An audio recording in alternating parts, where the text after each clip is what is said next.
তিনবারের সাবেক প্রধানমন্ত্রী বেগম খালেদা জিয়ার ৮১তম জন্মদিন উপলক্ষে দোয়া মাহফিল করছে আনোয়ারা উপজেলা বিএনপি।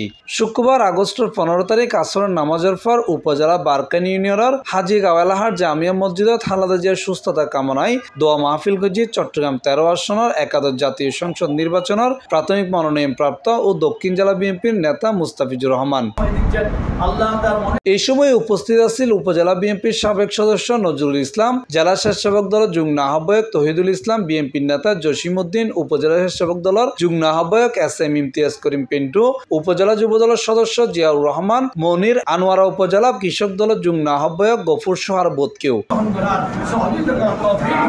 অন্যদিকে সাবেক প্রধানমন্ত্রী বেগম খালেদা জিয়ার জন্মদিন উপলক্ষে দোয়া মাহফিল করছে চট্টগ্রাম দক্ষিণ জেলা শহীদ জিয়া প্রজন্ম দল। বিকালে উপজেলার বন্দর নাইমুদ্দিন আল কাদরি মাদ্রাসায় খালেদা জিয়ার সুস্থতা কামনায় দোয়া মাহফিল করা হয়। এই সময় প্রধান অতিথি হিসেবে উপস্থিত আছেন বাংলাদেশ জাতীয়তাবাদী শহীদ জিয়া প্রজন্ম দল কেন্দ্রীয় কমিটির সহ সাধারণ সম্পাদক মোহাম্মদ আবু তাহের। উপস্থিত আছেন চট্টগ্রাম দক্ষিণ জেলা জিয়া সাংস্কৃতিক সংগঠন জিসাসর শ্রম বিষয়ক সম্পাদক মোহাম্মদ শাহানুর, বিএনপির নেতা মোহাম্মদ হান্নান মহিউদ্দিন, এছাড়াও মাদ্রাসা শিক্ষার্থীসকল উপস্থিত আছেন। এই দেশে আপনারা দেখতেছেন ৫ তারিখের পরে কি একটা নরাজ্য, কি একটা অবস্থা শুরু হয়ে গেছে।